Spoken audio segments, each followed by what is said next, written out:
and ready. GMA Weather, serbisyong totoo ng GMA News. Mga kapuso, maulang weekend ang mararanasan sa ilang bahagi ng bansa. Base sa datos ng The Weather Company, asahan na ang ulan dyan sa Northern at Central Luzon bukas ng hapon yan. At sa linggo, magiging mas maulan dyan sa may Cagayan Valley. Mahihinang ulan naman ang mararanasan dyan sa Southern Luzon sa susunod na 2 araw.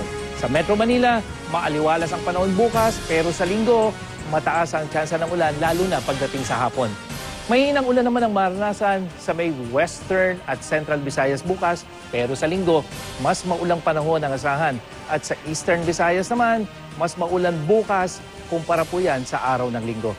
Mahihinang ulan ang maranasan naman sa Calacam, Mindanao sa susunod na 2 araw. Pero posible ang katamtamang lakas ng ulan dyan sa may Caraga Region, lalong-lalo na pagdating ng araw ng linggo.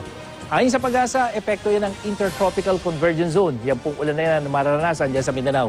El Nino update naman tayo mga kapuso. Base sa bagong datos ng International Research Institute, nananatili sa halos 70% ang posibilidad na magkaroon nito bago matapos ang taong 2014.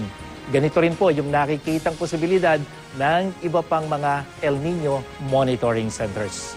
Yan ang latest mula sa GMA Weather. Ako po si Nathaniel Cruz, magplano para sigurado.